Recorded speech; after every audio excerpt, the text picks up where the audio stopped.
Visit our website startupstories.in for more inspirational stories and updates from the startup world.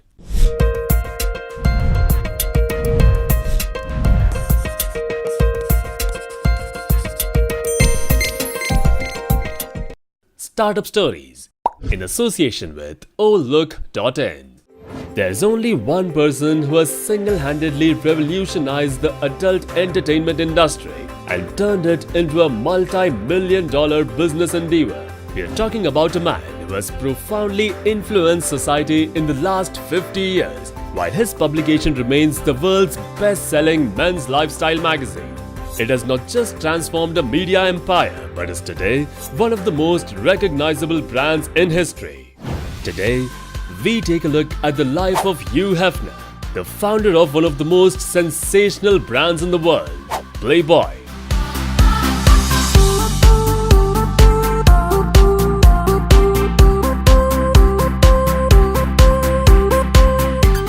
Hefner became an entrepreneur at a time when the term was a distant reality to the American markets.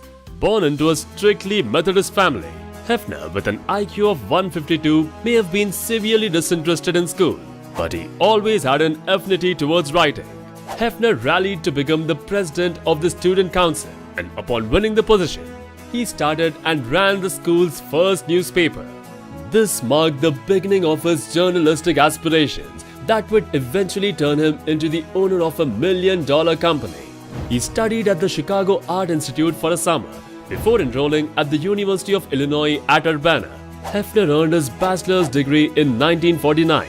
The same year, he married his first wife, Mildred Williams. He later did a semester of graduate school work in the area of sociology, focusing on the Sex Research Institute established by Alfred Kinsey. By the early 1950s, Hefner had landed a copywriting job at the Chicago office of Esquire magazine. Hefner opted not to remain with the publication, which moved to New York when he was denied a $5 raise. Later, out of his own, Hefner was determined to start his own publication.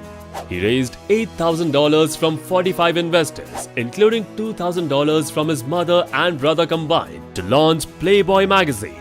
Hefner had planned to title the magazine as Stag Party, but was forced to change the name to avoid a trademark infringement with the existing Stag magazine. A colleague suggested the name Playboy after a defunct automobile company. Hefner liked the name as he thought it reflected high living and sophistication. Later, Hefner produced the first edition of Playboy out of his South Side home. It hit the newsstands in December 1953, but the magazine did not carry a date as Hefner was not sure as to whether or not a second issue would be produced. To help ensure its success, Hefner had purchased a nude photograph of actress Marilyn Monroe, which he had been taken some years back, and placed it in the centerfold of the magazine. The first issue quickly sold more than 50,000 copies and became an instant sensation. Well, America in the 1950s was attempting to distance itself from nearly 30 years of war and economic depression. For many, the magazine proved to be a welcome antidote to the sexual repression of the era. For those who initially dismissed the magazine as just a pornographic publication, Playboy soon broadened its circulation with thoughtful articles and an urbane presentation. The Playboy logo, depicting the stylized profile of a rabbit wearing a tuxedo bow tie, appeared in the second issue and remained the trademark icon of the brand. Hefner chose the rabbit for its humorous sexual connotation and because the image was frisky and playful. Hefner later decided that his magazine would instead cater to the cosmopolitan intellectual male and feature more overt sexual imagery. Hefner never lost sight of the fact that it was pictures of nude women which ultimately sold the magazine. Work on the publication consumed much of Hefner's life and marriage. By the late 1950s, Playboy's circulation had surpassed that of rival magazine Esquire, with sales reaching 1 million copies a month. But personal issues loomed Hefner. He and his first wife got divorced in 1959. Later, as a single man, Hefner had many girlfriends and became known for his romantic and unpretentious presence. In the 1960s, Hugh Hefner became the persona of Playboy.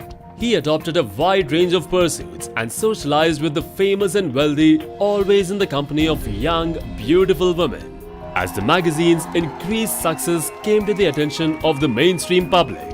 Hefner was happy to portray himself as the charismatic icon and spokesperson for the sexual revolution of the 1960s. This was also Playboy's golden age, as the ever-increasing circulation allowed Hefner to build a vast empire of private key clubs.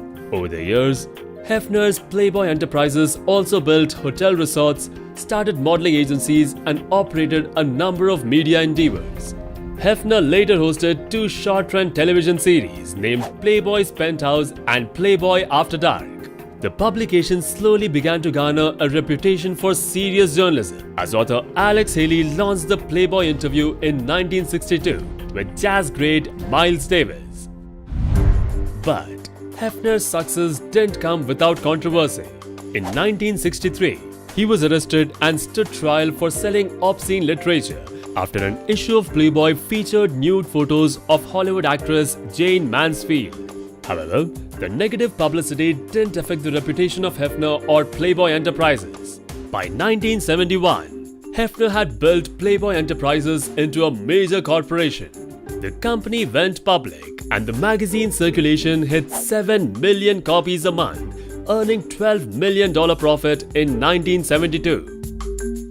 Later, in the mid-1970s, however, Playboy Enterprises fell on hard times. The United States hit a recession, and Playboy faced increasing competition from more explicit men's magazines, such as Penthouse. At first, Hefner responded by presenting more revealing photos of women in less wholesome poses and circumstances. However, some advertisers rebelled, and the circulation fell even further.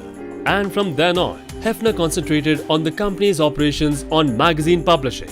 Playboy Enterprises eventually divested itself from its unprofitable clubs and hotels and downsized its ancillary media endeavors. The magazine later introduced its new photography standards and began presenting features like Girls of the Big Ten. In 1988, Hefner turned over control of Playboy Enterprises to his daughter Christy, naming her as the next CEO of the company. She played a key role in directing Playboy's ventures in cable television, video production, and online programming, with Hefner continuing to serve as the magazine's editor-in-chief.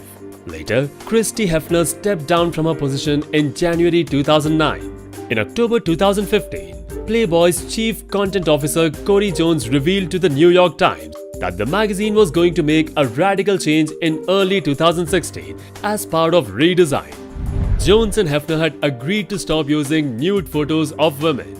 The March 2016 issue featured bikini-clad model Sarah McDaniel on the cover, making it as the first time Playboy presenting itself as a non-nude magazine. However, this policy failed miserably, and later, Playboy went back to its basics, featuring topless Playmate Elizabeth Allen as Miss Mars 2017, alongside the headline, "Naked is Normal." Well, over the years, a range of female celebrities have appeared in Playboy, including Madonna, Kate Moss, Jenny McCarthy, Drew Barrymore, and appearing on most covers was Pamela Anderson. Well, Hefner has received numerous awards for his contributions to society and the publishing industry. He was also inducted into the Hall of Fame of the American Society of Magazine Editors in 1998. This is a story that has fascinated America for decades. Hugh Hefner has now turned 91, but his shrewd sense of purpose and business acumen remain as sharp as they were when he first launched Playboy 64 years ago. As for his future plans are concerned, this is what the legend has to say.